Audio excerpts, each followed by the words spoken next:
Thank you. Thank you. So how many of you would like to have a lot more money in your lives? No, I said a lot more money in your lives. And how many to have a lot more happiness in your lives? And how many can stand a heck of a lot more of both in your lives? You've come to the right place. My name is t.harv Eker. Welcome to the Millionaire Mind, the secret psychology of wealth. The first thing I want to do is I want to acknowledge you for being here. There's a saying that says 80% of success is just what? Who can tell me? Showing up. So since I can't reach you all, I need you to do me a little favor. Simply reach around, pat both your neighbors on the back and go, congratulations for being here.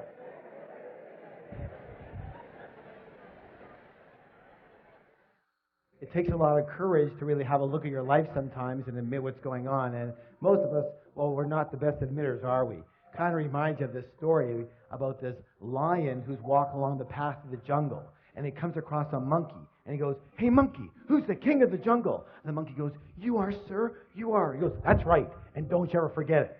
He keeps walking along the path, and he comes across a snake. And he goes, hey, snake, who's the king of the jungle? The snake goes, you are, sir, you are. He goes, that's right, and don't you ever forget it. He keeps walking along the path, comes across a great big elephant. He goes, hey, elephant, who's the king of the jungle? The elephant just keeps walking. He goes, hey, elephant, who's the king of the jungle? The elephant just ignores him. The lion gets really mad, swipes the elephant on the butt, draws blood. The elephant gets angry, picks up the lion with his trunk, throws him around, fires him on the ground, stomps on his head, picks him up, throws him around, fires him on the ground, stomps on his head, picks him up, throws him against a tree, and the battered and bloody lion just lies there. Hey, you don't have to get mad just because you don't know the right answer. And you might as well laugh now because it don't get any better, okay? Anytime I do any training, I have 2 rules. How many rules? How many rules? 2. Thank you. The first rule is really important. It says this: don't believe a word I say. Now, in all sincerity, why would I suggest that? That's right. Whose experience can I come from? Thank you. Just my experience. It doesn't make it right. It doesn't make it wrong. It doesn't make it true. And it doesn't make it false. It just makes it my experience. All I can let you know, however, is that the information and principles you're about to learn here tonight totally transformed my life and has now transformed the lives of literally thousands and thousands and thousands of other people. Is it okay if I tell you just a little bit about myself? Thank you. I guess my claim to fame is that I owned at least a dozen different businesses before I hit the age of 30. Included in one of those businesses was opening one of the first retail fitness stores in all of North America. Now, the interesting thing about that company is that I started that business with $2,000 that I borrowed on my Visa card. And from there, I was able to open 10 company-owned locations in only 2.5 years, and then sold half my company shares to a Fortune 500 company for $1.6 million. How many wouldn't mind starting with a $2,000 credit card loan and having $1.5 million in your pocket a couple years after that? Excellent. After that, I kind of semi-retired. I moved down to San Diego, and I began doing some consulting, some one-on-one consulting. And I guess it was pretty effective for people because they started bringing friends and relatives and managers and partners, and pretty soon it was 1-on-2 and 1-on-5 and 1-on-10 and 1-on-20. And someone suggested, Harv, you might as well open up a school already. And I said, you know what? That is such a good idea. And I did. And I founded the Street Smart Business School and taught thousands of people all across North America street smart business strategies for high-speed success. What kind of success, please? Thank you. And it was during these seminars that I noticed something. I noticed something very, very, very, very, very, very strange. Would you like to know what it was? Well, maybe I'll tell you next time. But what it was simply this: that you can actually have 2 people sitting side by side in exactly the same room. And one person would take these principles and they would skyrocket to success. But what do you think would happen to the person maybe sitting right beside them? Not a heck of a lot. And I realized right there, you can actually have the greatest tools in the world, but if you have just a tiny leak in the toolbox, we have a little problem. So I began designing programs based on the inner game. What game? Thank you. The inner game of money and success. And when we blended and combined the inner game with the outer strategies, with the outer tools, virtually everybody's results went through the roof. Does that make sense, y'all? A good example of what I'm talking about with this inner game is, how many of you notice the phenomenon that when a millionaire loses their money, they generally have it back a very short time later? True? A good example of that is, have you heard of this fellow by the name of Donald Trump? Here's this multi-billionaire who loses everything and more, and 2 years later, he's got it all back again and more. Why does this phenomenon happen? It happens because even though these people might have lost their money, they never lost their most important ingredient to their success, which was their what? Their millionaire. In Donald's case, it's his what? His billionaire mind. Do you realize that Donald Trump could never, quote unquote, just be a millionaire? Let me ask you your opinion. Are you willing? How do you think that Donald Trump would feel if his net worth was $1 million? Yeah, he'd feel poor. He'd feel broke, right? Now, listen, this is the most important thing you could ever learn. That's because Donald Trump's financial thermostat, his what? Is set for, everybody pick your finger up right here. Fingers up. Make it be with me. Billions, not millions. Most people's financial thermostat is set for, fingers up, thousands, not millions. Some people's financial thermostat is set for, fingers up, hundreds, not even thousands. And some people's financial thermostat is set for, thumbs up, below zero. They're freezing and they don't know why. Which brings us to the psychology of wealth. It's very important to realize that we live in a world of duality. A world of what? Duality. Thank you. Help me out here. In and out. Give me some examples. Black and white, hot and cold, back and forth, left and right, up and down. Excellent. Excellent. Let's take right and left. Is it possible to have a left side without a right side? Left of what? You see, they're a comparison. So just as there are outer laws to money, therefore there must be what? Excellent. You know, the fact is that most people do not reach their full potential. Most people are not successful. 80% of individuals will never become financially free in the way they would like to be financially free. And 80% of individuals will never claim to be truly, truly happy. And there's a reason. Would you like to know the reason? The reason is very simple. That most people are a little on the unconscious side. They live only on a very superficial level of life, only based in the visible world, only based in what they can see. Now, a good example I'm talking about here is,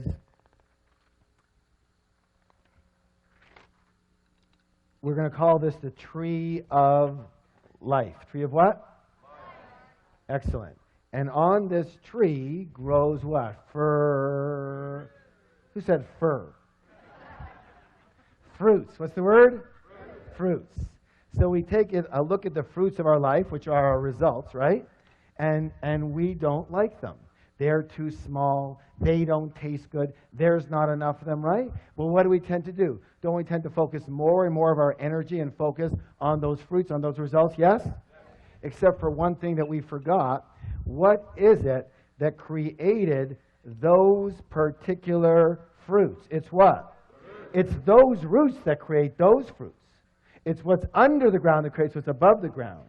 It's what's invisible that creates what's visible. True or true? Is that sometimes or all the time? Let me ask you a question. Is this the way it is in nature or not? Yes. Are you a part of nature? Yes. Then it may be the case that it might be the same with us, yes? Yes. All right, very good. So, the most important thing that I think people need to realize that they just don't seem to get taught anywhere is that we don't live in only one realm alone. We live in at least 4 different worlds at once. We live in the mental world. What world? The mental world. We live in the emotional world. What world? We live in the spiritual world. What world? And absolutely we live in the physical material world. And what most people never get is that your physical material world, your results, what actually happens to you is nothing more than a printout of the other 3 areas. These are the fruits, but these are the roots that cause those fruits. This is your result, but these are your causes. Does that make sense? Yes? This is what's above the ground, but this is what's below the ground. This is what's visible, but this is what's invisible that causes what's visible. So, it boils down to this, that money in the real world, the real stuff, Money, the physical reality, is nothing more than a result. It's a what? Money is a result. Wealth is a result. Health is a result. Illness is a result. Your weight is a... We live in a world of cause and E. Let me ask you a question. How many of you ever heard anybody allude to the fact that a lack of money was a little bit of a problem? Anybody ever hear that? Let me say this right now. A lack of money is never, ever, ever, ever, ever a problem. It's never a problem. A lack of money is merely a symptom. What's the word? Of what's going on underneath. Lack of money is just the result. What is the root cause? Meaning that the only way to permanently, what's the word please? Permanently change your outer world is to first change your what? You know what? We're going to give that some energy by doing a declaration together. Who can tell me what a declaration is? A statement that we make what? Out loud. Thank you. And, you know, why does that work? And let me just put it this. I'm not going to get into the whole situation around it, but everything is one thing. Everything is energy. What is it? Energy. What is it? Energy. Everything is energy. And all energy travels in what? Frequencies and So when we make a statement out loud, we are sending a vibration, A, into the universe, and B, if we put our hand on our heart, on our chest, we feel the vibration of that specific statement throughout the cells of our body. Yes or yes? You know, I know for a lot of you, you're thinking, oh my God, is this ever hokey? But the way I figure is this. I'd rather be really hokey and really rich than really cool and really broke. How about you? All right, please stand up. Let's have some fun. Let's have some fun with it. Good job. Now, here's what I want you to do. Put your hand on your chest, on your heart. Sir, your chest, not her chest. Come on, let's go. And simply repeat after me. My inner world creates my outer world. My inner world creates my outer world. Again. My inner world creates my outer world. One more time, twice as loud. My inner world creates my outer world. Now, turn to somebody, look them in the eye, give them a high five and say, you have a millionaire mind. I wanted to share with you something called the process of manifestation. The process of what? All right, help me out here. Your thoughts, lead to your feelings, which lead to your results. Excellent. One more time, all together. Your thoughts lead to feelings, lead to... I'm very well known for making the following statement. And the statement is even on the very back of the book that we've been talking about. And it says this. It says, give me 5 minutes with anyone, and I can predict your financial future for the rest of your life. How? Very simply. In a short conversation, I can identify what's called your money blueprint. Money what? Blueprint. Thank you. Each of us has a personal money blueprint already ingrained in our subconscious mind. And my friends, it is this blueprint, more than anything and everything else all combined, that will determine your financial life. You can know everything about business. You can know everything about marketing, about negotiations. You can be the best salesperson. You can be the best at your job. You can know everything about finances. You can know everything about stocks. You can know everything and every strategy about real estate. But if your money blueprint isn't preset for a high level of success, you will never, and I repeat, never amass a large amount of money. And if by chance you do, you will either quickly or slowly lose it. It's very simple. It boils down to that. And the good news is you can actually change your blueprint. Good? So let's talk about the blueprint so you understand it. How is your blueprint formed? The blueprint is formed specifically based on the information. The what? Thank you. The information or programming you received in the past, especially as a young child. Who are some of the primary sources of this information? Parents. Good. Who else? Teachers. Yes, religious leaders. Good. Good. Friends, grandparents. Good. Yes, media. Very good. Culture. Let's take culture. That's a good one. Isn't it true that certain cultures have a certain way of thinking and dealing with money? Yes. And other cultures have a completely different way of thinking and dealing with money? Yes. And let me ask you a question. Does a child come out of the womb doing it that way, or were they taught how to do money that way? Thank you. Put your hand on your chest. Repeat after me. I was taught how to do money. Thank you. And so was I. We were all taught how to do money. And unfortunately, most of us were taught by people who either didn't have a lot of it or who had a lot of emotional issues around it. True or true? So how are we taught? How are we conditioned? 3 primary ways. How many? 3. You guys are doing great. 3. And the first way is called verbal programming. What kind of programming, please? Thank you. That's all about what did you hear when you were young. The second one's called modeling. What's it called? Modeling. That's all about what did you see when you were young. And the third one's called specific incidents. Specific what? That's all about what did you experience around money, wealth, and rich people when you were young. Now, let's talk a little bit about verbal programming. Let me hear some of the phrases that you heard about money, wealth, success, rich people when you were young. What are some of the ones that you heard? Yes, money doesn't grow on. Yeah, what? It takes money to. What else? Money doesn't make you happy. Good. Money's the root of all. Okay. We can't. Yeah. There's never a.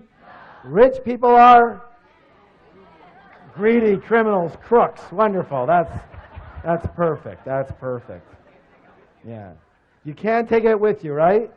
Spoken like a true spender. All right. Do you want to hear my father's favorite?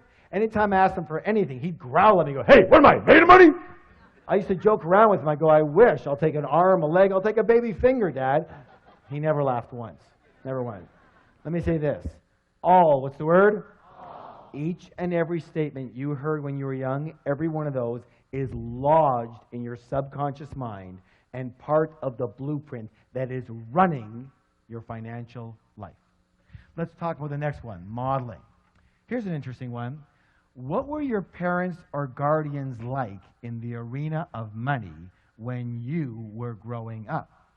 Did one or both of them manage money well, or did they mismanage money? Were they spenders or were they savers? Were they shrewd investors or were they non-investors? Did money come fairly easily in your household, or was it always a struggle? Let me ask you this. Was money a source of joy in your home too? Or was it a source of bitter arguments? Why are we talking about this? Because there's a saying that says this: monkey see monkey, and humans aren't far behind. So generally, we will tend to be exactly like, identical to one or a combination of both of our parents in the arena of money. Unless we're exactly the opposite. Why would someone be the opposite? That's right. It just depends on how angry you were at them or at the situation. You said, "I will never live like this again." Got it? The third way is called specific incidents. Specific what? Specific incidents. Now, the best way to talk about that is with my own life and my own wife. Her name is Rochelle, and when she was 8 years old, she would hear the clanging of the ice cream truck coming down the street, and she would run to her mom and ask her mom for a quarter, and her mom would say, "Sorry, dear, I don't have any money. Go ask Dad. Dad's got all the money." She'd run on over to Dad, she'd go get her quarter, she'd go get her ice cream, she was a happy camper. The next week, she'd hear the clang of the ice cream truck coming down the street. She would run to her mom and ask her mom for a quarter, and her mom would say, "Help me out now. Sorry, dear, I don't have any money. Go ask your dad. Dad's got all the..." She'd run on over to Dad, she'd get her quarter, she'd go get her ice cream, she was a happy camper. Question! What did my wife learn about money? Yeah, first of all, that men have all the money. So when we first got married, what do you think she expected of moi? I'll tell you what, it wasn't quarters anymore. Somehow she graduated. What did she learn about women and money? That's right, that women don't have money. Mom, the deity, didn't have any money, doesn't have money. Therefore, the way of being for a good woman to be is not to have any what? Any money. And so whenever she had money, she'd have to what? Get rid of it. And she was darn good at it too. You know, she's very exact. You give her $100, she spent $100. You give her $200, she spent $200. You give her $500, she spent $500. You give her $1,000, she spent $1,000. Then she took one of my programs. She learned all about the art of leverage. I gave her $2,000, she spent $10,000. There was only one thing we ever fought about. Can you guess what it was? Money. And it almost cost us our marriage. And all I can say is thank God that we learned about the material we're talking about now and how to completely recondition each of our own blueprints, and, this is important, create a third blueprint for the relationship. Create a third blueprint for the what? As an umbrella for the relationship. Now, I want you to know something. As many of you know, as many graduates, we have a 3-day Millionaire Mind Intensive program. And one of the things I'm proudest about that program is what we're able to do for people in relationships around money. Because I know what was hurting me more than anything and biggest pain in my life. And what people don't really get is that each of you have your own blueprint, but you're going to need a third blueprint, like an umbrella blueprint, agreements, for example, on how the relationship's going to work around money. And most of us never entered a relationship with that in place. True or true? And most of us have never looked at it like that and go, let's create an umbrella blueprint, have we? And until you do, you'll always have problems with other people around money. So, all I can say is that it worked like magic, and we have never had a disagreement since. We fought every single day. Now, you would think that's an exaggeration, wouldn't you? I wish. No, some of you going, no. I wish. Every single day for 9.5 years. And we have never had a single disagreement around money since. And now it's been 11 years. Good or good? All right, give that a hand. Hey, you can do better than that. Let me hear ya. So the big question, even bigger question, the big question is this. What is your current money blueprint set for? Are you preset for success, for mediocrity, or for failure around money? Are you set for struggle with money or for ease around money? Are you set for working really hard for your money? Raise your hand if you're a big hard worker. Come on, let me see it. Where are you? Good. Nothing more than a preset pattern or program. That's all that is. Or are you set for having a nice balance in your life? Are you set for having a very consistent income or an inconsistent income? You know, the up and down yo-yo effect. First you got it, then you don't. Then you got it, then you don't. Then you got it, then... Raise your hand if you know that one really good. Nothing more than a preset pattern. That's all that is. Are you set for having a very high income, a moderate income, or a low income? Do you know there's actual numbered settings? So, are you set for earning, 25 to 50,000 a year, 50 to 75, 75 to 100, 100 to 200, 200 to 300, 300 to 500? Nothing more than preset patterns and programs. And are you preset for saving money? Or are you preset for spending money? Or are you set for avoiding the entire subject, if you could? Absolutely. Are you set for managing money well or for mismanaging money? For picking winning investments or picking losers? For trusting people with money or distrusting people with money? How can you tell what you're set for? Well, one of the easiest ways is what? Look at the fruits. That will tell you what the roots are set for. Let me give you an example of what I'm talking about. If the temperature in the room is 72 degrees, chances are really good the thermostat is set for how much, guys? 72. Now, here's where it gets really interesting. Now, imagine that it's really hot outside and the windows are open. Is it possible that the temperature in that room could, say, get to 77 degrees? Yes or no? But what will eventually happen? Thank you. The thermostat will kick in and drive that temperature back down to 72 degrees. Now, is it possible that because the windows are open and it's very cold outside, that the temperature in the room could, say, go to 65 degrees? But what will eventually happen? Thank you. The thermostat will kick in and drive that temperature right back to 72. Meaning that the only way to permanently, what's the word? Thank you. Permanently change the temperature in that room is to change that what? Thermostat. And the only way to permanently, what's the word? Permanently change your money life, your financial results, is to change your money what? Thermostat, otherwise known as your money blueprint. Does that make sense to you? All right, excellent. Now, who can tell me one of the simplest ways to make change? Decide one. What else? Yes, become aware of it. Good, good. Yeah, someone said marry rich. That's good. That's close. That's good. Obviously, one of the easiest ways to make a change is to model. What is it? Model people who have blueprints set for high levels of success. High levels of success, yes? And those people have a name. They're called rich people. And so one of the things we're going to do in the second part of the program here is talk just a little bit about how rich people actually think quite differently than most other people. But before we do that, we have to take a little stretch. So please stand up.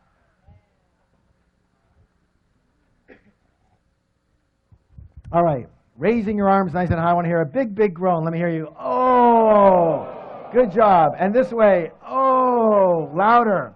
And the other way. Oh. And backwards. Oh. And forward. Oh. Give somebody a double high five and say, you're awesome.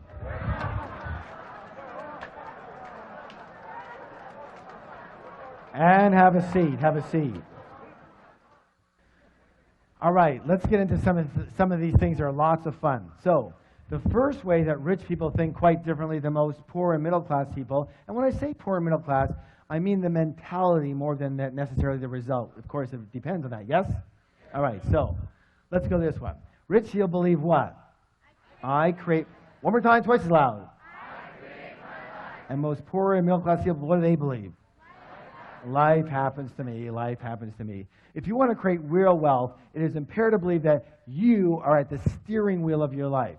You have to believe that you are the one who creates your success, you are the one who creating your mediocrity, and you are the one creating any financial struggle. Consciously or unconsciously is still you. But instead of taking full responsibility for what happens to them in their life, most people, well, they play the role of the what? The victim. Now, you can always tell a victim because they leave 3 indelible clues. And we're going to go over these right now. But before we do, I want you to realize that I do fully understand that what we're about to talk about here has nothing to do with anyone in this particular room. But just in case you know someone who should have been here, make sure you bring them next time. Yes? All right. So the first thing they do is what? They blame, that's right. They blame the economy. They blame their type of business. They blame the stock market. They blame the real estate market. They blame the city they live in. They blame the taxes. They blame the government. They blame their employer. They blame their employees. They blame their manager. They blame customer service. They blame their partner. They blame their upline. They blame their downline. They blame their husband. They blame their wife. And of course, everybody wants to blame their parents for something. Or the next thing they do is they do what? Thank you. They justify their situation by saying something like, well, you know, money's not that important. Let me ask you a question. If you said that your husband or your wife or your boyfriend or your girlfriend wasn't that important, would they be around for very long? I don't think so, and neither would what? You know, neither would money. And people come up to me in my major seminars all the time, and they'll walk up and they'll say something like that. They'll say, well, you know, Harv, money's not that important. And I'll go, you're broke, aren't you?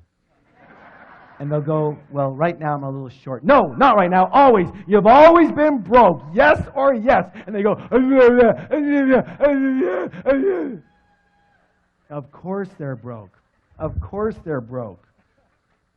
If you didn't think having a motorcycle was important, would you buy one? Would you have one? Of course not. If you don't think having a pet parrot is important, would you buy one? Would you have one? Of course not. If you don't think money's important, would you have any? Of course not. You know, you can actually dazzle your friends with this information. The next time your friend comes up to you and says something lame like that, here's what I want you to do. I want you to roll your eyes up into here and look up into the heavens and put your hands up here on your forehead and go, you're broke. And they're going to go, how did you know? And you're going to go, what else do you want to know? That'll be $50, please, and you'll have a whole new business. Of course they're broke. Let me just say this for the record. Anybody who says money is not important doesn't have any. True or true? All right, now, the third one here is absolutely imperative. What's it say, please? Complain. Let me say this right now. Complaining is the absolute worst possible thing you could do for your health or your wealth. The worst. Why? Well, one of our other programs is called the Wizard Training. What kind of training? And that's all about how do you manifest what you want with elegance and joy versus a lot of struggle. And the way to do that is using universal principles. And so you can be in alignment with the laws of nature instead of fighting against them. Does that make sense? All right. And one of those principles I'm sure you heard of, and it says this. I want you to repeat it. It says, what I focus on expands. Let me hear you. What I focus on expands. One more time. What I focus on expands. Tell somebody else, please. Excellent. Now, here it is. Let me ask you a question. When you are complaining, what are you focusing on? What's right with your life or what's wrong with your life? And since what you focus on expands, what are you now going to get more of? What's right with your life or what's wrong with your life? Absolutely, you're going to get more of what's wrong with your life. When you are complaining, you are actually attracting crap into your life. When you are complaining, you turn into this big, giant crap magnet. And have you ever heard that complainers, they usually say the same thing, say, well, of course I complain. Look how crappy my life is. And now you know better, so you can say, no, it's because you complain that your life is so crappy. Shut up and don't stand near me. So I'm going to give you some homework. Are you willing? An action plan. Now, here's what I want you to do. For 7 days, how long? No complaining. Not out here and not in here. And when you can do that for 7 days, I promise miracles will occur for you. And it's got to be a whole 7 days. Why? Because you still might have some, residual crap coming to you from before, right? Because crap doesn't travel at the speed of light, It travels at the speed of crap, and it's really slow. So it has to be a whole 7 days. Are you willing? All right, good job. Now, here's the thing you have to understand. Here's the secret. Are you ready for the secret? No, you're not ready. Are you ready for the secret? All right. Lean forward. Hands on your ears. Let's see them. Okay, here we go. Ready? There's no such thing as a really rich victim.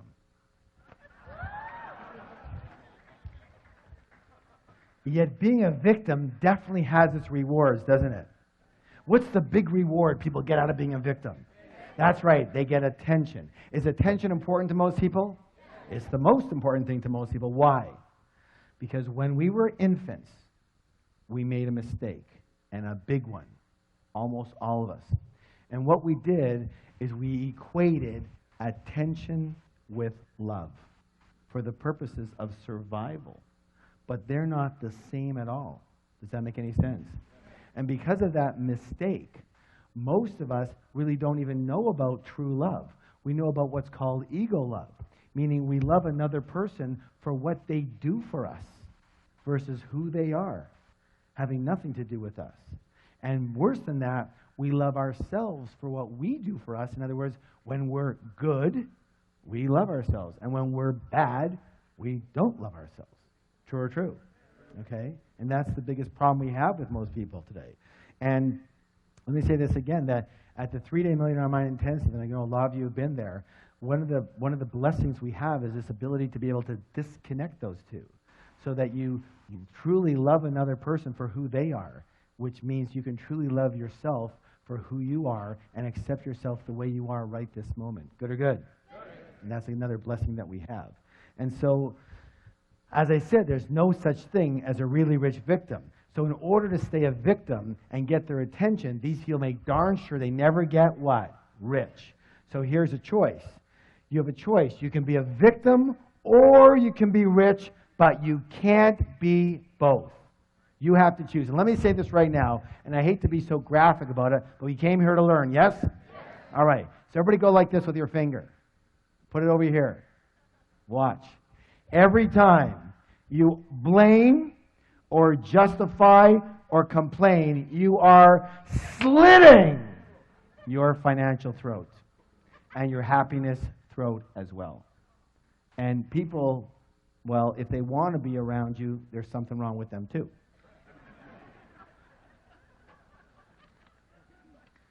So it's time to acknowledge the fact that you create everything that's in your life, you create everything that's not in your life, and everything in between. You create your wealth, you create your non-wealth, you created your exact financial situation that you're in right now. Now that's a good thing to know, isn't it? Because if you create it, you can discreate it. And you can create something else, yes? All right, please stand up for the declaration. Put your hand on your heart. I create the exact level of my financial success. I create the exact level of my financial success. Again. I create the exact level of my financial success. One more time, twice as loud. I create the exact level of my financial success. Turn to somebody, look them in the eye, give them a high five and say, you have a millionaire mind.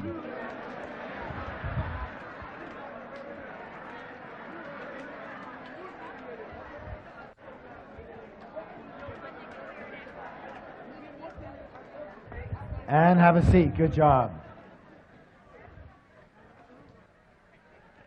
All right, here's another one. This is very important.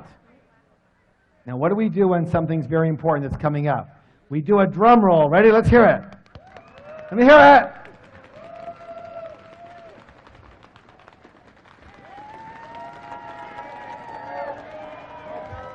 Good job. Rich people play the money game to what? Win. And most poor and old class people play what? Not to lose. Not to lose. Oh my goodness. Most people actually play the money game on defense versus offense. Let me ask you your opinion here. Again, in sports or any game you play strictly on defense, tell me, what are your chances of actually winning that game? How many people say pretty slim and none? And what are your chances of winning the game big? Impossible. True? And that's the way most people play the money game on defense versus offense. You know, their primary concern for a lot of people is survival and security. You know, so what is your goal? What's your objective? What's your true intention? For a lot of people, their primary intention is to have enough to pay the bills. I just want enough to pay the bills. On time would be a miracle. Or I just want to get by. Or I just want to earn a decent living. And due to the power of intention, that's exactly what you're going to get, and not a dime more. Some people know this quite well, yes? Or you have middle-class people, and middle-class people, what's their big intention? They just want to be what? Comfortable. You know, it's so important to them, we're going to write it 2 times. So, there's comfortable, and then there's this word. What's this word? And we all know comfortable leads to rich, yes? Yes? Yeah, and that's not my experience. Let me say this right now, just for the record, in my experience. Comfortable and rich are planets apart. Planets apart. What you need to do and who you have to be comfortable is a whole different world than who you have to be and what you have to do to get rich. Is that clear at all? Is that really clear? I hope you get it. Because I would say that's one of the #1 issues with most people sitting in the room right now. Your goal is to be comfortable. Let me say this right now. If your goal is to be comfortable, you will never get rich. Never! On the other hand, if your goal is to get rich, you're going to end up mighty comfortable. So here's the thought. If you shoot for the stars, you're at least going to hit the moon. Most people don't even shoot for the ceiling in their house, and they wonder what the problem is. All right, here's what I want you to do. Another action. Are you willing to take the actions? All right, practice. Practice makes permanent. So, tonight when you get home, tomorrow morning, I want you, either yourself or with your team, to create a strategy. Create a what? Strategy. To help 10 times the number of people you're helping right now. Whatever business you're in, whatever job situation you're in, I want you to help 10 times as many people. Who can tell me why? Exactly, because that's how you get paid. One of the things we do in our programs is we have certain definitions. And the definition we use of a business person or even in a job is, listen closely, a person who solves problems for people at a profit or for pay. Say that with me. A person who solves problems for people for profit or for pay. Good or good? So what's your job? This is what? Solve problems. And you get paid accordingly. Meaning that if you go out there to make money, what do? But if you go out there to solve problems, and if you go out there to solve 10 times the problems you're solving now, there's a good chance you're going to get how much more money? 10 times. Does that make sense? Because that's what delivering value is all about. It's about solving. Let me put it this way. If you're not solving a problem, I guarantee you're not getting paid. People say, well, Harv, how do I make more money? Wrong question. The better question is, how do I help more people? How do I help 10 times the people? And that's going to take a little strategy. And for a lot of you, it's going to take a little more leverage, a little more systemizing, a little more being based on results versus time. Does that make any sense? Yes or yes? Yes. All right, good job. So, please stand up for the declaration. Good exercise, yes. Hands on your heart. My goal is to become a multi-millionaire and more. Let me hear you. My goal is to become a multi-millionaire and more. Again. My goal is to become a multi-millionaire and more. Again. My goal is to become a multi-millionaire and more. And nothing less will do. And nothing less will do. Let's make a high five and say, you have a millionaire mind. Question. In the last one, why did I ask you to add on and nothing less will do? Listen closely. This could be the most important words you hear all night. Are you ready? What you settle for is what you get. Let me say it again. What you settle for is what you get. If you look at your life right now, the results of your life is exactly what you've settled for. You understand what I'm saying? People walk into a job situation or a business. They walk into a job and they're in a job interview, and the interviewer says, "Well, what's your salary expectations?" And they go, $250,000 a year. And the guy goes, "What? This job pays $30,000. Really? So find me another job that pays me $250,000. See, if you are only willing to do what it takes to earn $250,000 a year, that's all you'll accept. And you will keep on hunting and searching and creating the strategy until you get there. But if you are willing to take $30,000 and be comfortable and get by, that's it. You're done. Does that make any sense at all? Yes. What you settle for is what you get. Say, what I settle for is what I get. Tell somebody else, please. Good job. All right, let's go to the next one here. This one here is a simple one and really short. Listen closely. Rich people always think the word what? Both. And everybody else thinks what? Either or. Either or. As in, either I can be rich or I can be spiritual. Either I can be rich or I can be good and kind. Either I can be rich or I can be generous. Either I can be rich or I can have my health. Either I can be rich or I can have time for my family. Either I can have money or I can have love.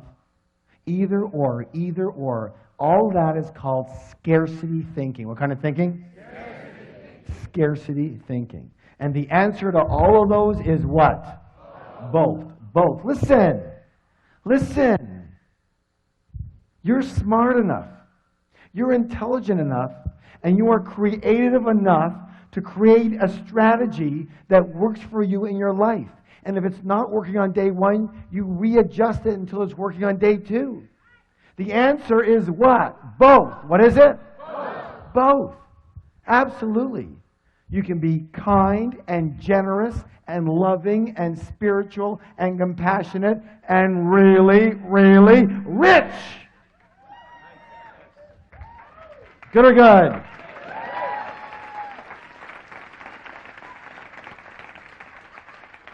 Let me ask you a question. How many of you ever heard the saying, you can't have your cake and eat it too? Just for my money, that is the absolute stupidest saying I've ever heard in my whole life. The all-time dumbest, the hall of shame, all right? You know, in my book, Secrets to the Millionaire Mind, I talk about this a little bit. And We give a lot of what's called wealth principles in the book. I want to read you this one. Rich people believe you can have your cake and eat it too. Middle class people believe cake is too rich, so I'll only have a little piece. Poor people don't believe they deserve cake, so they order a donut, focus on the whole, and wonder why they have nothing. Stand up for the declaration, please.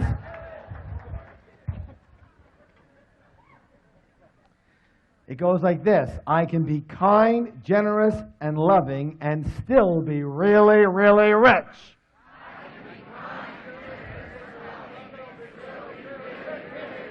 Again, I can be kind, generous, and loving, and still be really, really rich. One more time. I can be kind, generous, and loving, and still be really, really rich. Just want to high five and say, you have a millionaire mind.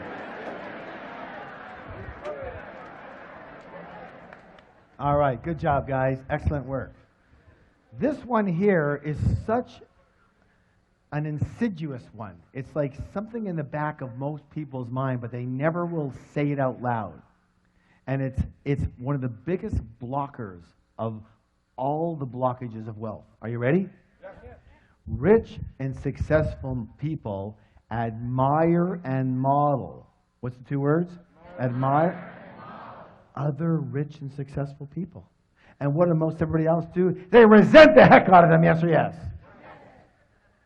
Most poor and middle class people often look at other people's success with resentment or jealousy or envy, or they snip, they're so lucky, or they whisper naughty things under their breath. You have to realize something so simple, that if you view rich people as bad in any way, shape, or form, and you want to be a good person, then you can never be rich. You can never be rich. You can never be rich. So, you have to practice. Say, I have to practice. So instead of resenting rich people, I want you to practice admiring rich people. I want you to practice blessing rich people. I want you to practice loving rich people. That way you unconsciously know that when you get rich, other people will what? They'll admire and bless and love you instead of resent the heck out of you. Much better for creating wealth. Yes or yes? Yes. You know, I want to share with you a philosophy that completely transformed my life. Are you willing to hear it? Yes. It's from the Huna philosophy. Where does Huna come from? Hawaii, thank you. And it simply says this. Bless that which you want. Say it with me. Bless that which you want. Bless that which you want. So what that means is this. If you see somebody with a beautiful home, bless that home and bless that person. If you see somebody with a beautiful car, bless that car and bless that person. If you see somebody with a beautiful family, bless that family and bless that person. If you see somebody with a beautiful, wonderful business, bless that business, bless that person. Why? Because anything that you negate, you can never have. Never. Does that make any sense? And you got to watch it. It's so quick, isn't it? It's so quick to do a little tinge of resentment, to negate them. And meanwhile, you know you can't have it after that. So, I have a little practice for you on this one. Next time you see somebody coming out of a limousine, I mean, someone who's got some money, obviously. Not some party kids with 48 people in the limo. Prom night! No, you know what I'm talking about. I want you to walk over to that person coming out of that limousine. I want you to shake their hand. And I want you to say, thank you. Thank you for being an excellent role model for me for creating success. Thank you for being such an excellent role model for success. Are you willing? All right, please stand up for the declaration. Hands on your heart. I admire rich people. I bless rich people. I love rich people. I study rich people. And I'm going to be one of those rich people too. Turn to somebody, give them a high five and say, you have a millionaire mind. You know, we're talking a lot about rich people, getting rich, being rich. And some people come up to me all the time, they go, Harv, what's with the rich thing? Like, why why, are you so into that? And I said, look, I've been called a financial evangelist. And I take that as a compliment. Why? Because someone's got to be a proponent for it. Do you understand what I'm saying? Amen, right. So, but let's talk about it because it's more than just money. So let's talk about why be rich. Number one, lifestyle. What's the word? Hey, obviously that's the most obvious one for the wonderful lifestyle that can afford you and your family. It's a nice way to live, yes or yes? Yes. But number two is contribution. What is it? Here's my thoughts. It says this. My feeling is this, that if you have the wherewithal to be rich, it's your duty, it's your obligation to do so. Why? So that you can help people who simply do not have that wherewithal. Does that make sense to you all?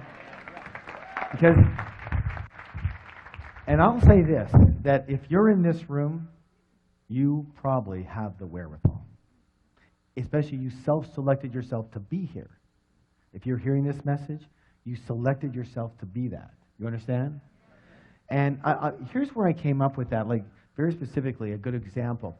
A while ago, I was reading in the newspaper about a woman in Africa, Tanzania to be exact, and she has a goiter problem. Do y'all know what a goiter problem? It's like when they have the big, thick neck, right? And it's a thyroid problem. And you know that problem can be completely alleviated with a 10-minute surgery, 10-minute operation, and it's gone.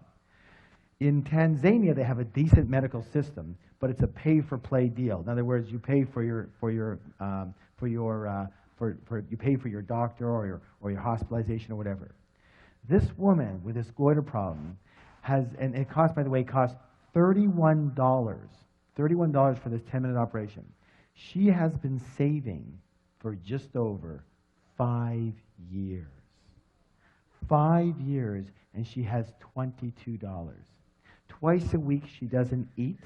She has a newborn child who's going to be another mouth to feed, so she's feeling that it's going to take her another 5 years to get the other $9. So you would think, for goodness sake, someone just send her the stupid $9.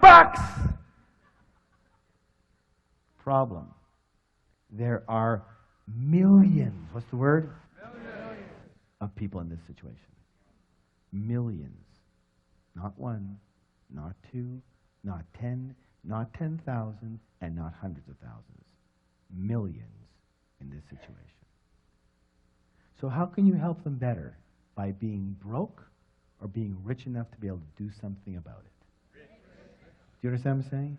And I get this all the time. I get people saying, well, what about the environment? What about this? And what about they're taking all the oil and they're killing all the forests and all that? They. Yes, some of them are. You want to save the environment? Get rich, buy a few million acres and save it.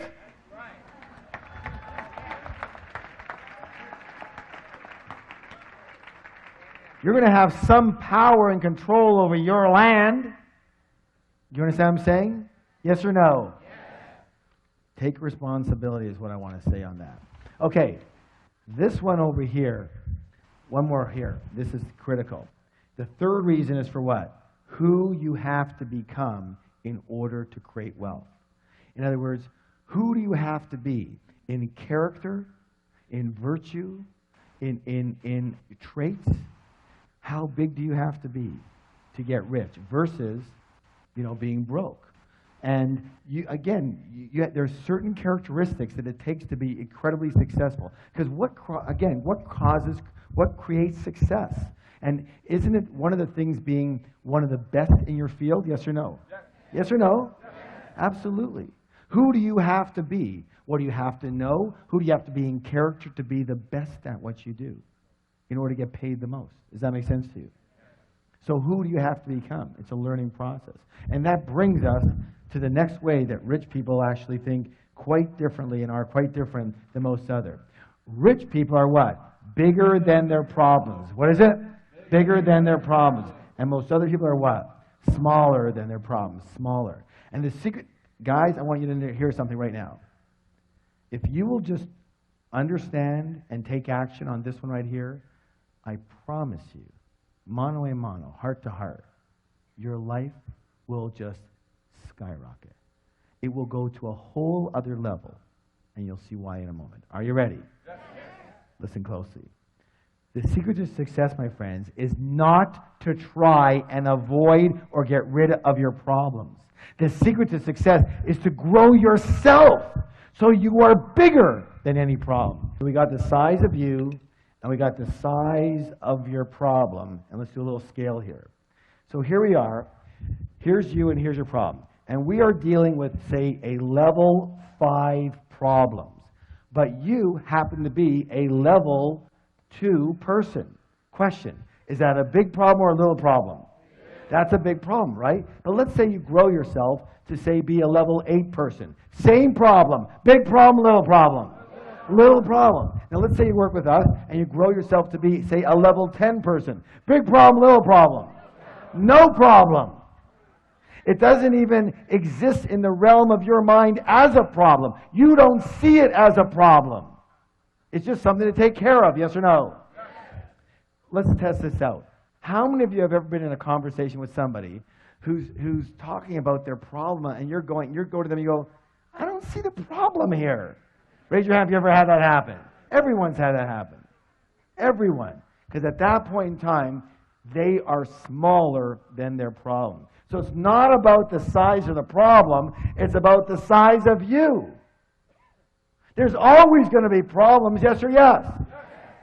There's so many times in this business, and I'm sure in your business, but when you get to a higher and higher level, you know, the responsibilities become greater, the amount of money invested becomes more. You have, you know, we have 140 employees, you know, there are staff people, there's, you know, huge overheads, and lots and lots of what? Quote unquote problems. And my wife says to me all the time, Harv, why did you choose such a hard business? And I go, it's not about the business, it's about me. Because if I can't handle the problems here, you think I can handle the problems there? Because problems are going to be with you all the time. True or true? And running away from them, or playing small because you don't want any problems, that's crazy. Let's face it, we're going to have quote-unquote problems. But the size of those quote-unquote problems will depend on the size of us, not the problem. Raise your hand if you've ever felt like, I don't want to get into the big leagues because there's so many problems there. I just want to have a nice, simple life. Raise your hand. Be honest. Come on. More than half of you in here. How's it working so far? You still have the problems, but you're broke. That's the biggest problem of all. True or true? I figure it this way. If I'm going to have problems, I might as well get rich.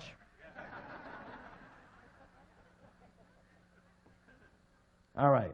So, I'm going to give you a little anchor. Who knows what an anchor is? An anchor is what? A trigger so you can remember something. So here's what I want you to do. From now on, every time you look at something you perceive as a major problem in your life, here's what I want you to do. Are you ready? I want you to do this. Mini me, mini me, mini me, mini me.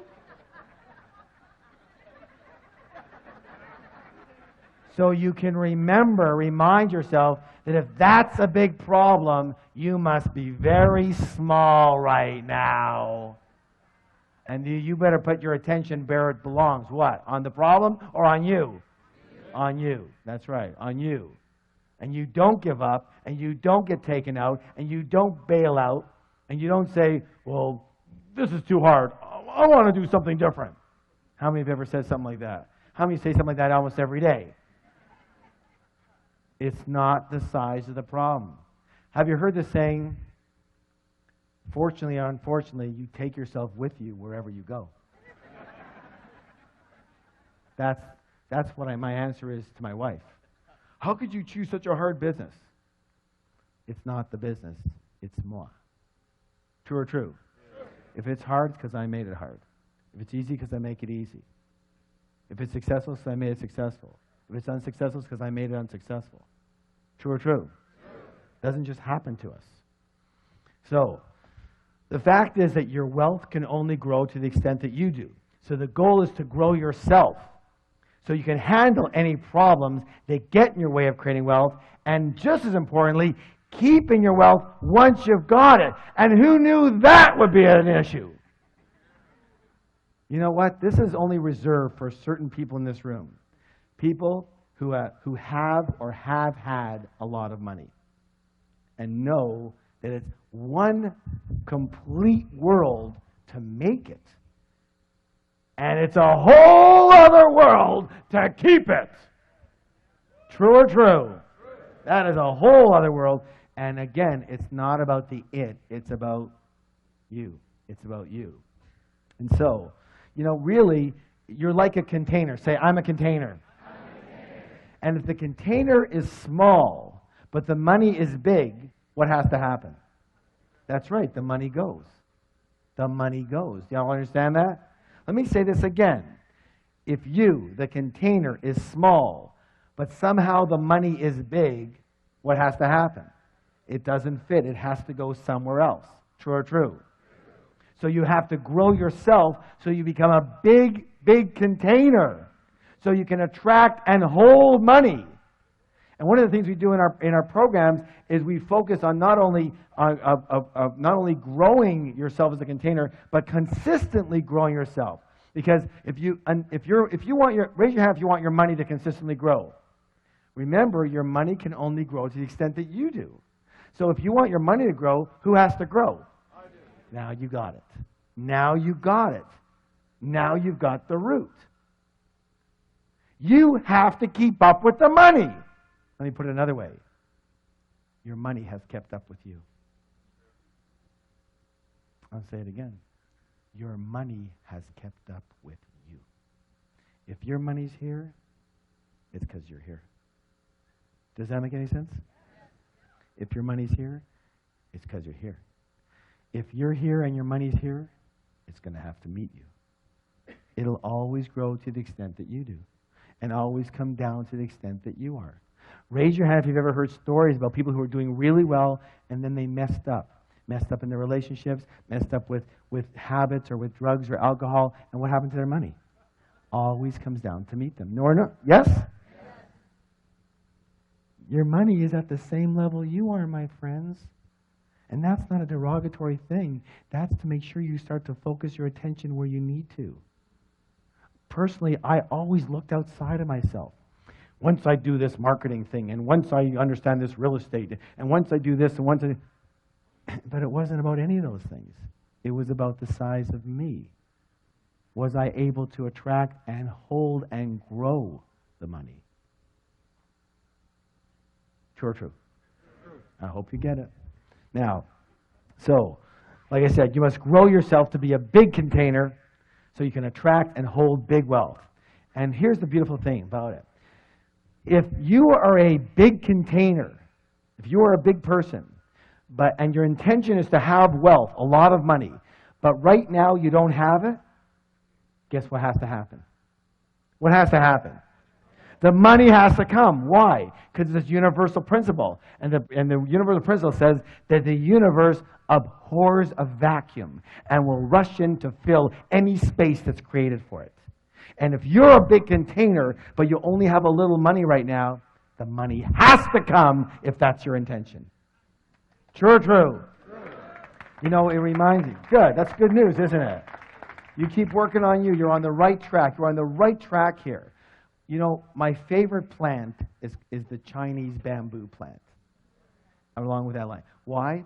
Because this is a very interesting plant in that you plant the seeds and you look after the first year, there's nothing there. And you look in the second year, and there's nothing there. And you look in the third year, and there's nothing there. You say, forget it. Somehow the seeds didn't take hold. I've got no tree here. In the fourth year, there's nothing there. But in the fifth year, all of a sudden you see a little sprout. And then listen to this. In 6 weeks, how long? 6 weeks. That plant can grow to 90 feet. 90 feet in 6 weeks. How could that be possible? Because what was it doing for 5 whole years? Growing its roots. like you guys, growing its roots so that when it does pop, it can withstand that incredible growth. What would happen if it didn't grow those roots so deep and thick? The first big wind that comes, it's gone. How many people know people that that's happened to? Because the roots weren't dug deep enough. Do you understand? Give someone a high five and say, you're on the right track.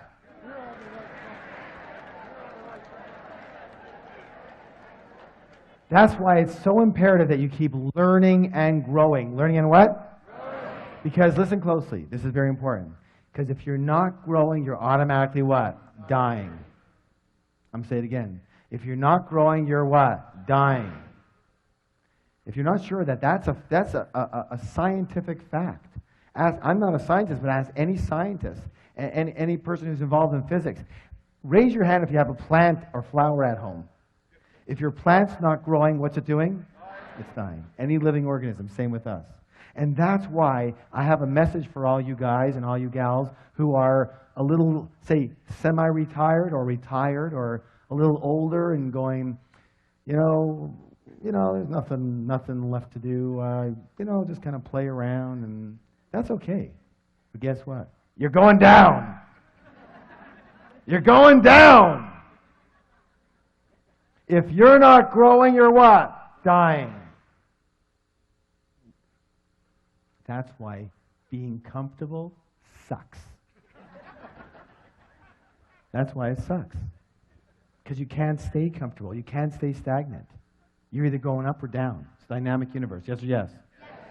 So forget comfortable. You keep on growing. Well, I don't want to kill myself. What does that mean? I don't want to kill myself. What do you think? To grow, you have to kill yourself? No, being comfortable and stagnant, that kills you. It's not these either-or stuff, these words I don't want to kill myself. I'm never going to have time for anything. Well, why don't you create time for things you want to do and create time for business and create time for your family?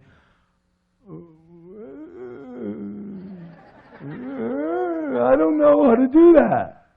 Good. Then you learn. You learn how to do that. Good or good? That's one of the other things, too. I talk about exploding money myths. You'll say, well, I'm incompetent with money. I just can't handle money. I'm not good with money. That's your reason? Well, I'm not a good piano player. But if I wanted to play piano, I'd what? Learn. Hello. We don't come out of the womb doing money. Most of us got taught. But what about taking the responsibility and accountability and going out there and learning it? Learning the field you need to learn. Learning the investments you need to learn. Learning how to do money. When people are at my seminar and they go, I'm incompetent with money. I'm just not good at it. And that's their reason? It's crazy. Learn how to do it. Good or good? Yes. Listen, no excuses. No excuses, no reasons. In our Enlightened Warrior Training Camp, we have a flip chart that says, reasons or results. And the big one is what? Or. Reasons or results. You cannot have both. If you have a reason, you know you didn't get the result. True or true? So, the result is rich. Yes? Yes. And everything else is your story.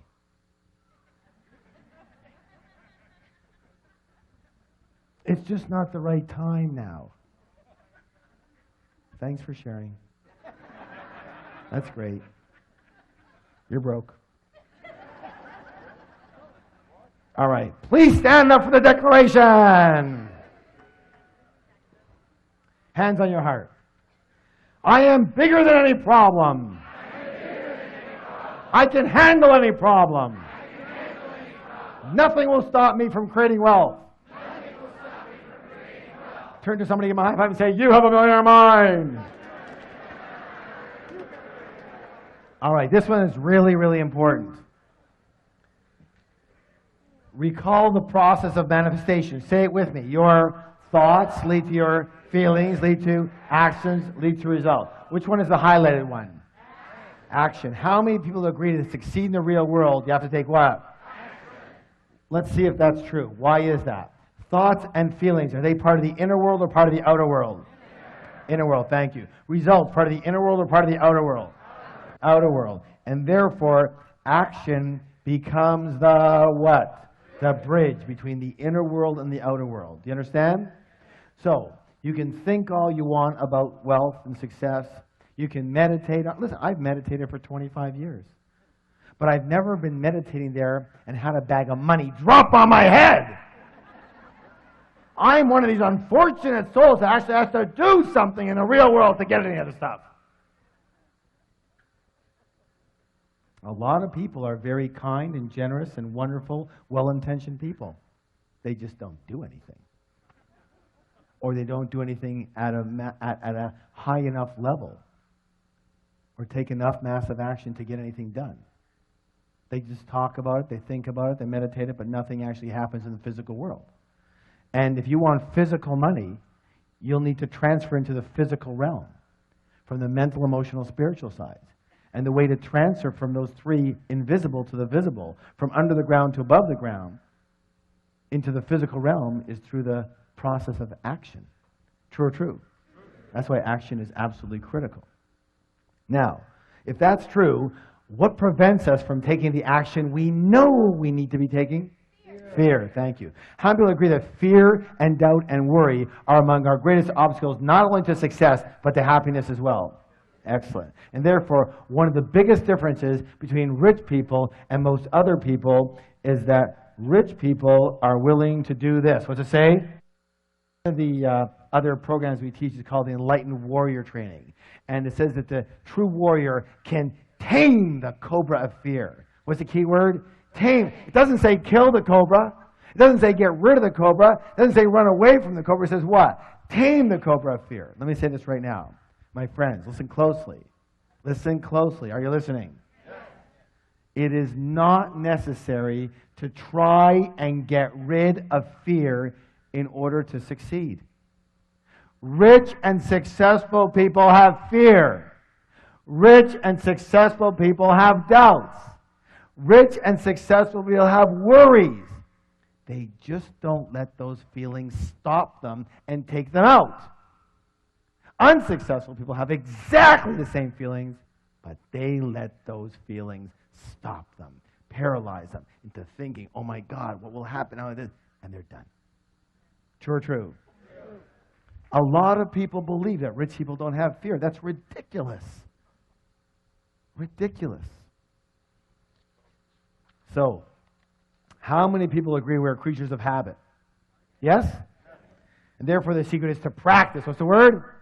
Practice acting in spite of fear. Practice acting in spite of doubt. Practice acting in spite of worry. Practice acting in spite of inconvenience.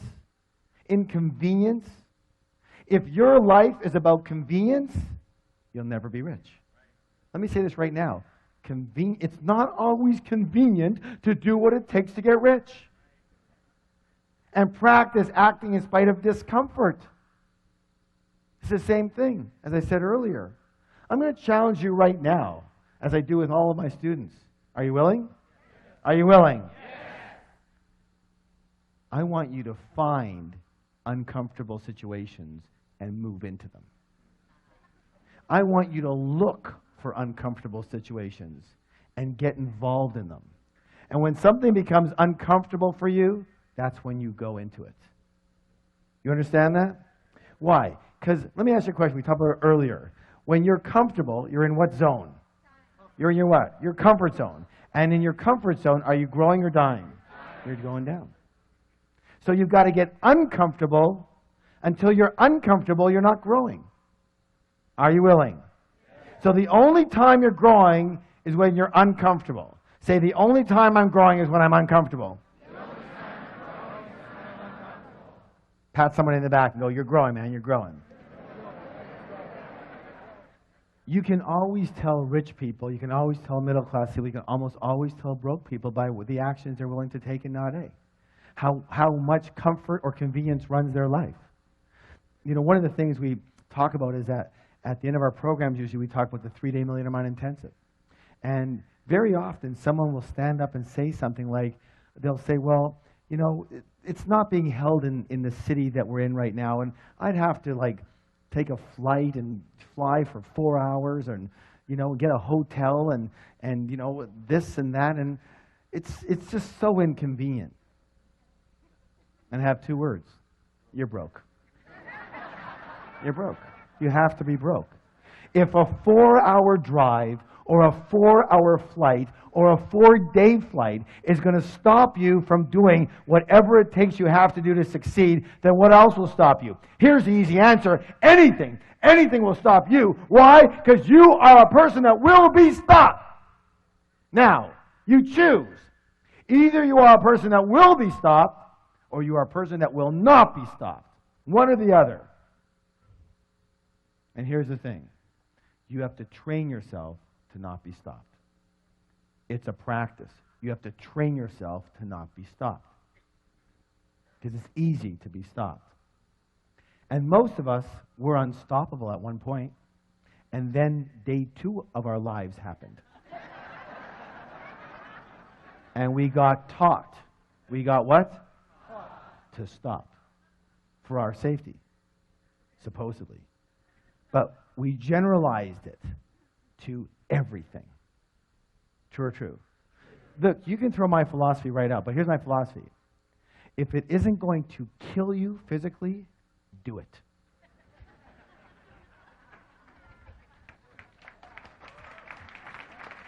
Just do it.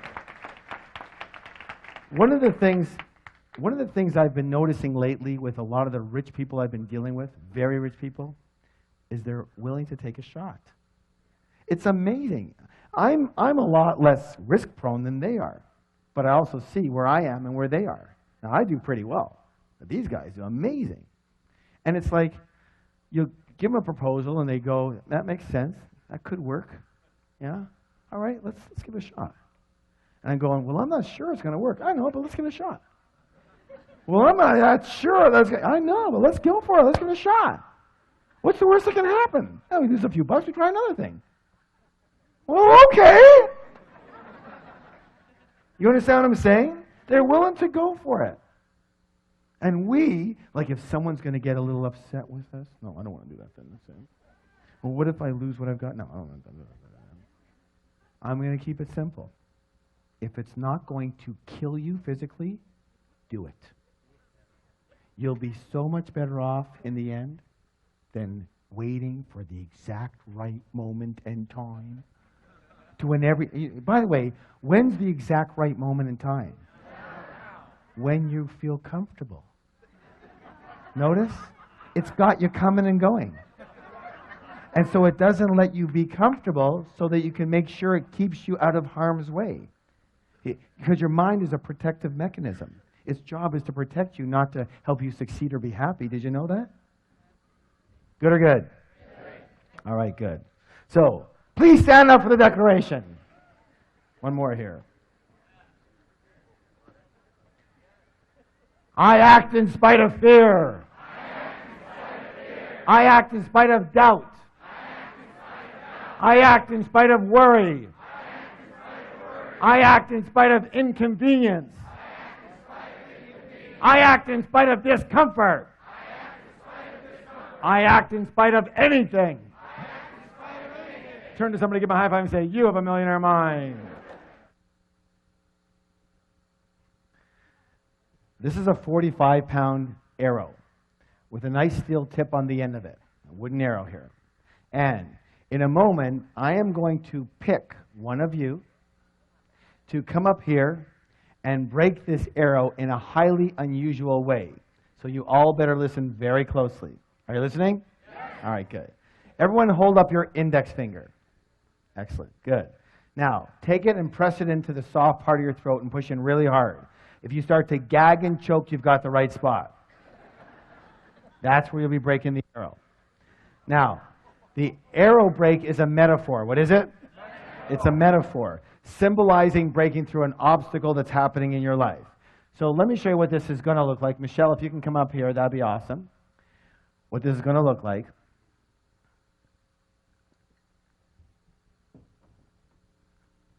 Just hold on to that for a second here. All right. So what's going to happen in a moment, just bring your hand up here for a second. What's going to happen in a moment with this person is going to be coming up here. They're going to put the back of the arrow into the glove and the steel tip point into their throat like that, okay? And then when they're ready, or if they're not ready, they're going to walk into the arrow and hopefully break the arrow before it impales them. What? Hopefully. Hey, we have a very good track record. We're up to like 65% now. That's a passing grade, you know.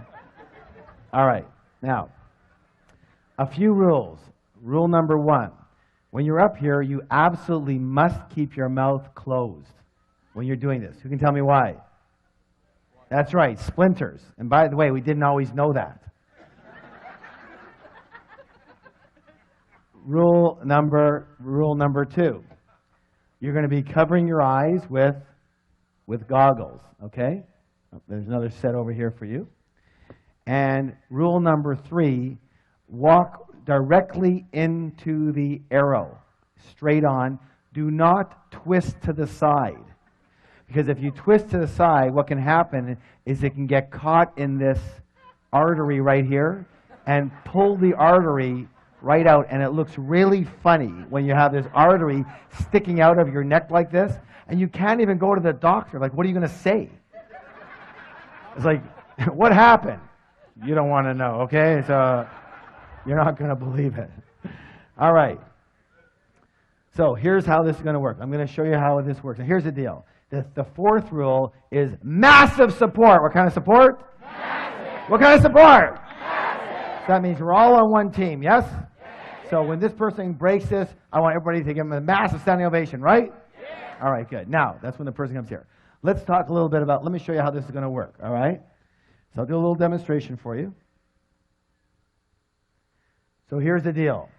If I break the arrow, if I break the arrow tonight, I want massive round of applause. Yes? Yes? If the arrow happens to break through me tonight, I want someone to pick up the phone, turn it on, and call 911. Yes? Yes? All right, are you ready? All right. Things are sharper than they used to be. No wonder I don't do this anymore.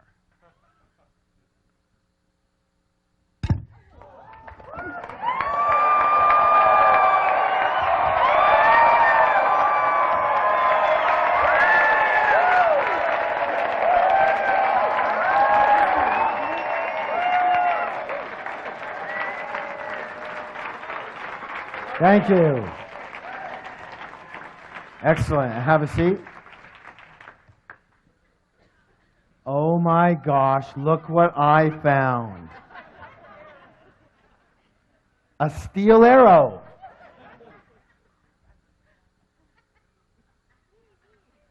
This one's like so nervous she's scratching herself. I like the people who throw their pencils down to look for them so that I can't see them. Who's never done anything like this, but has something, hold on, as I said, hold on. This is a metaphor. A metaphor means it's something that you are trying to break through tonight. Never done anything, would be scared to death to do this. Would be totally scared. She doesn't look too scared to me. Are you? Okay, come on up here. Give a round of applause. Okay. What's your name? Nicole, okay. Yeah, the first thing we have to do, Nicole, is take care of some legal work. Here you go. Here you go. So you're going to sign a release form. Seriously? Yeah, seriously. Are you kidding me? So print your name over here. It basically says that we accept no responsibility for your death or injury. Okay. And the date today is what? Okay.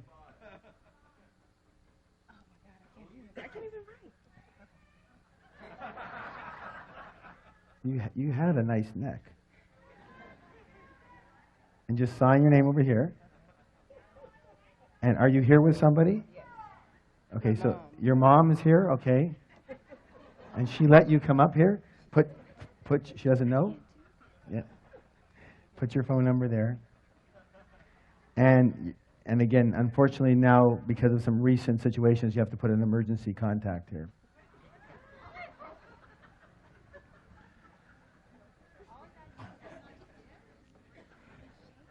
Now, remember what we said about support, right? Okay. Now, here's the deal. Okay, you're doing great. Perfect. Good. Now, hold on to this. And here's how this is going to work. Just wait for a second here. Now, remember I said that the arrow break is a metaphor. What is it? Metaphor. So it represents something that you want to break through in your life, a belief or a habit or a fear or a way of being that hasn't been working for you, right? Now, oh, so your name was what? Nicole. Nicole is going to represent all of us, everybody, yes? Yes. All right. So here's how this is going to work. So she's breaking for you right now. This is what we're gonna frame this. She's breaking for you right now, And so I want everybody to close their eyes. Everybody looking at this, watching it, hearing it, close your eyes. And I want you to determine what is it that you want this arrow break to mean for you. What does it represent? What does it symbolize you breaking through in your life? What specific fear or doubt or concern or belief or habit or way of being or situation does it mean you breaking through as a metaphor in your life? And come up with one. And the same with you, Nicole.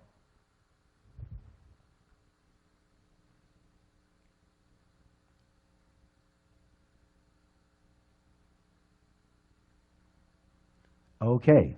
Please open your eyes. And let's hear from Nicole. What was it here for you?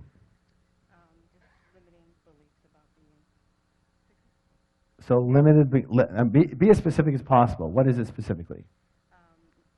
Basically that men have the money and women don't. Excellent. That's so what she said. Can I share it? Yeah. That men have the money and women don't. And that's a belief that a lot of people carry, yes?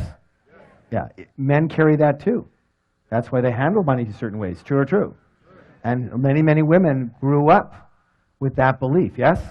It's very hard to break that belief, but we're going to break it right now. So here's the belief that men have the money and women don't. Got it? Now, unfortunately, we're going to have to turn this around this way.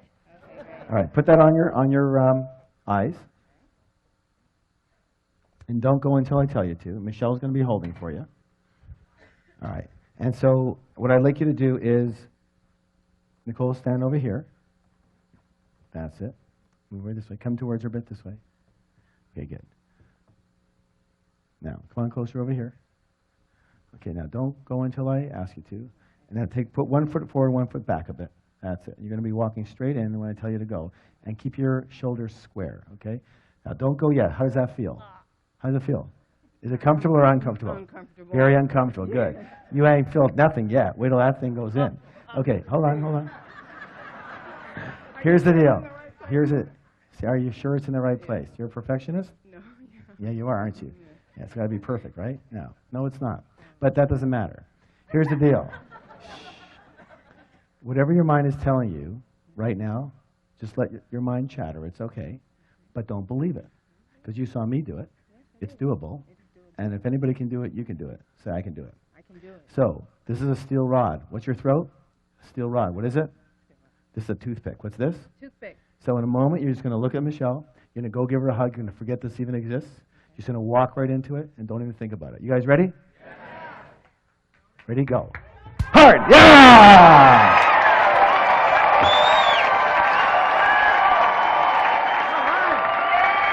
Yeah, girl. Hold those up. Hold those up. Hold it up.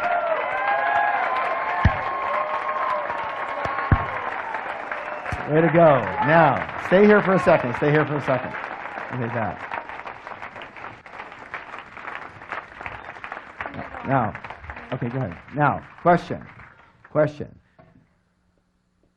Was that physically, was that harder or easier than you thought it was going to be?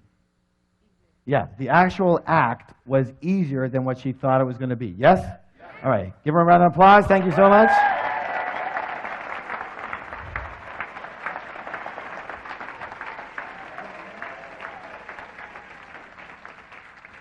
Let me talk about your mind right now.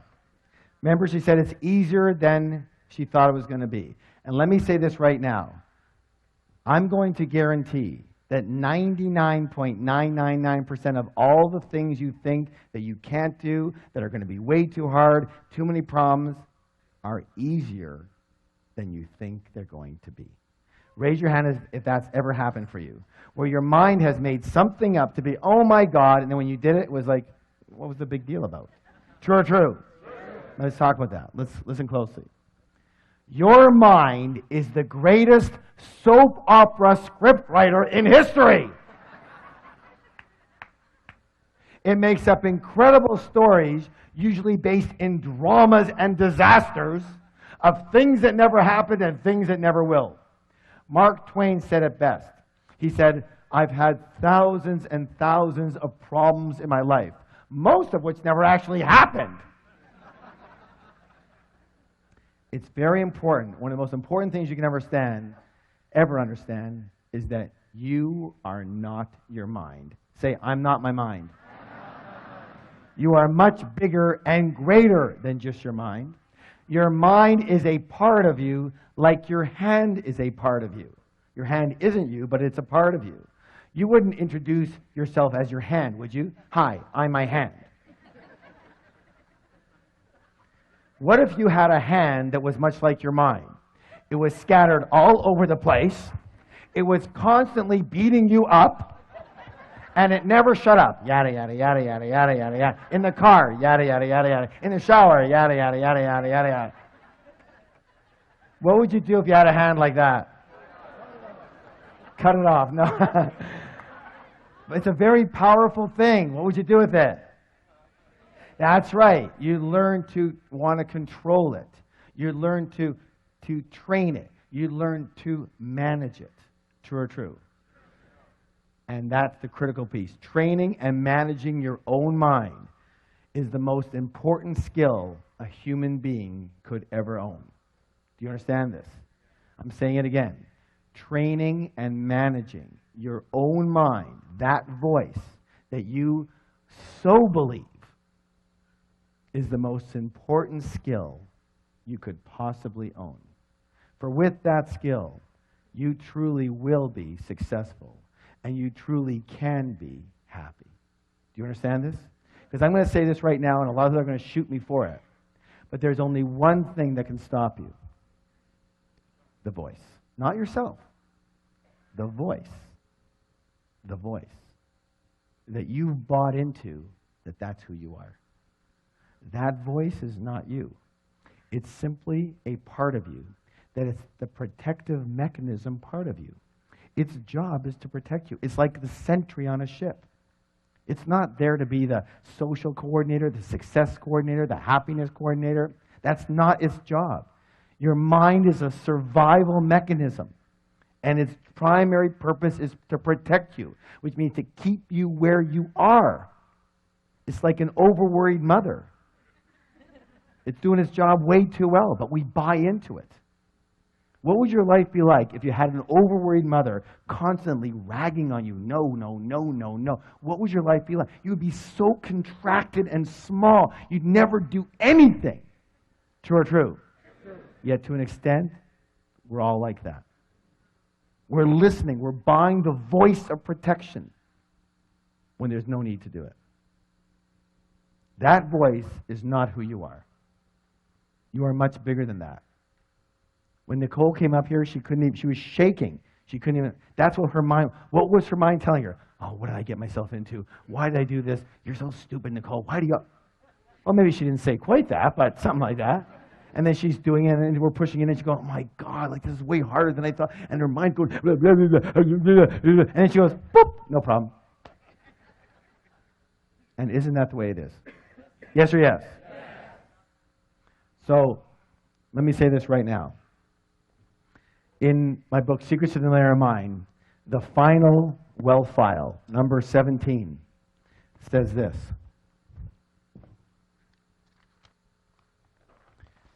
Rich people are willing to what? Learn and grow. And most poor and middle-class people think they what? Already know. They already know. Let me say this right now. I'm going to complete with one of my famous sayings. And the saying is this.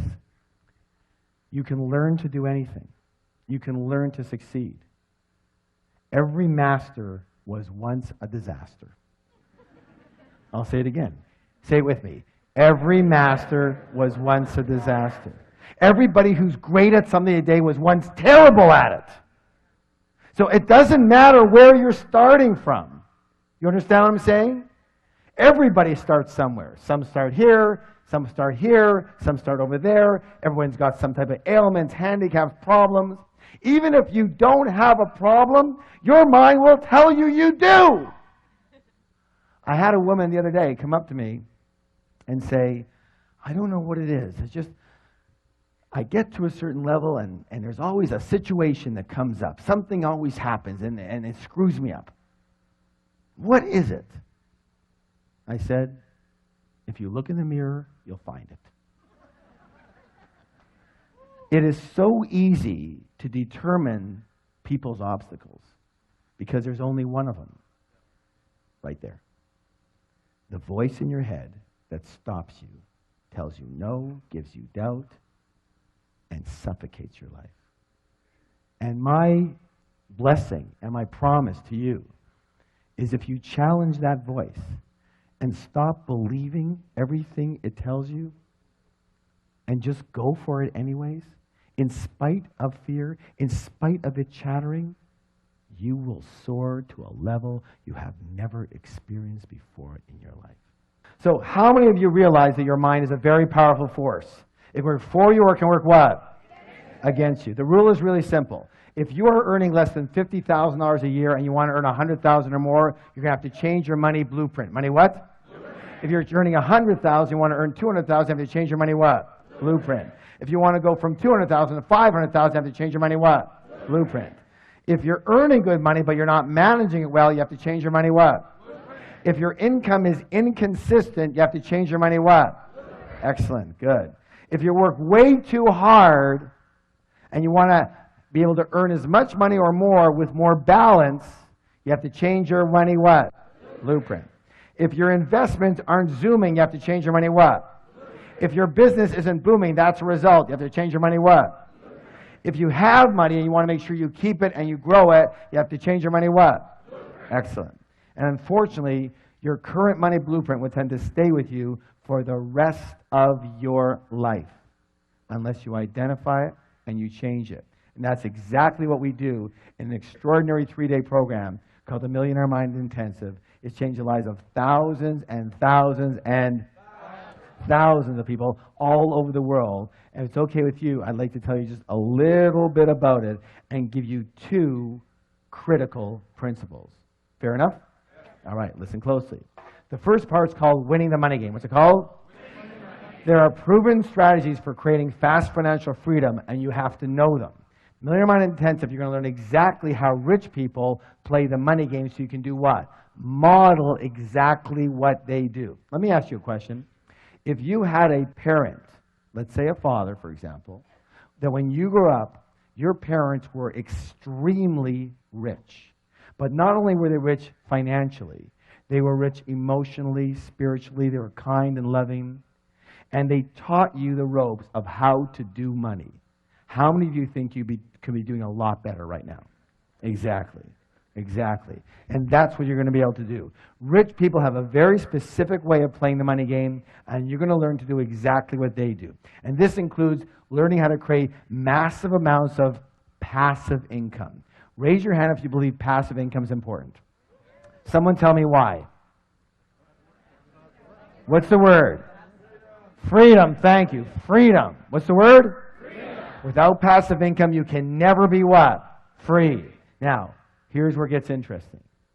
This is why almost all the other trainers out there send their students to us. Did you know that just about everyone is programmed not to earn passive income? Not to earn it. Programmed not to earn it. You're not sure? Maybe we should test this out. Let me ask you a question. When you were 12, 13, 14, 15, 16 years old, and you needed money, what did your parents say to you? Did they say, well, then go out there and earn some passive income? Did they say that?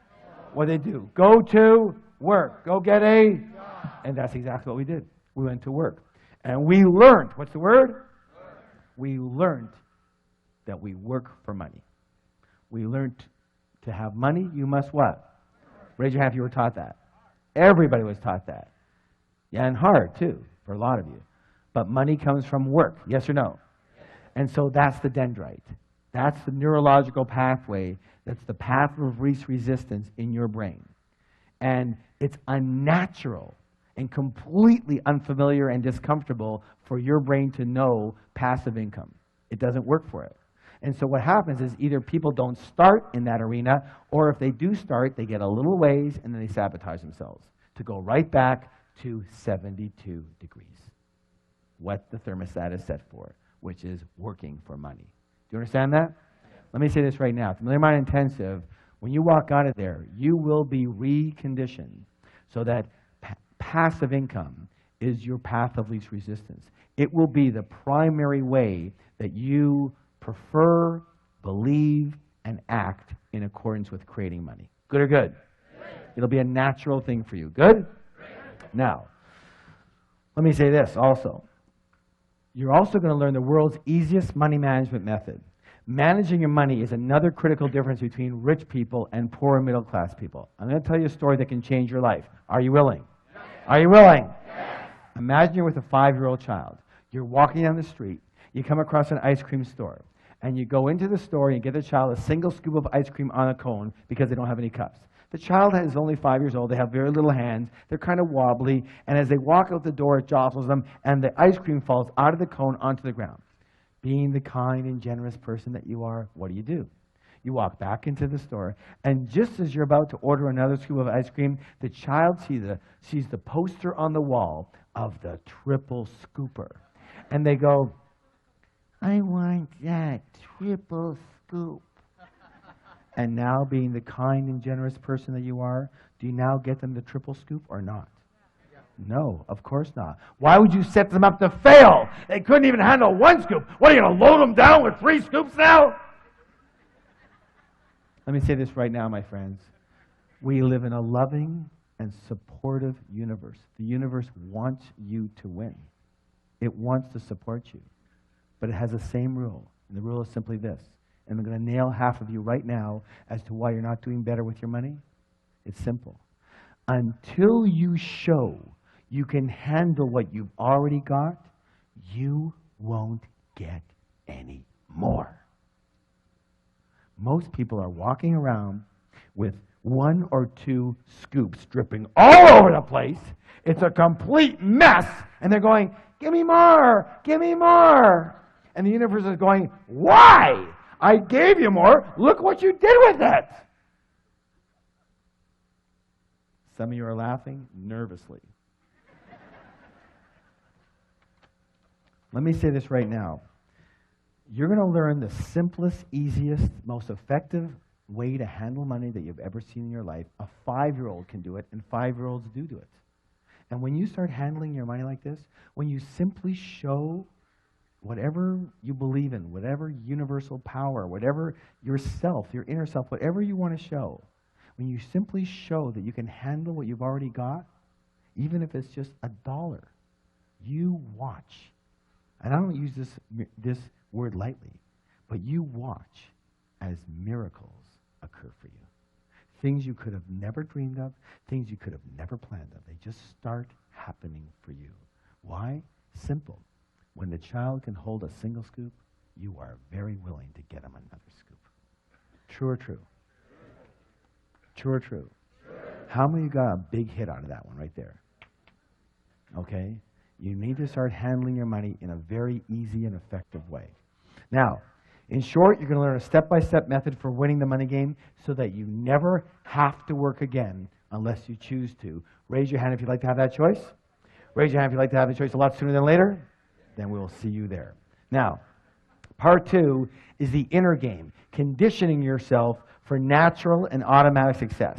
And in this section, listen to this, we actually identify your current money blueprint. And using several extremely high-impact processes, we actually change your blueprint right on the spot, right there, right on site, right on the premises, right that weekend. We don't teach you how to change your blueprint and send you home to change it. Why? Because you won't. Why? Because we're creatures of what? habit. Now, here's the thing. Did you know that there's two kinds of habits? How many? How many?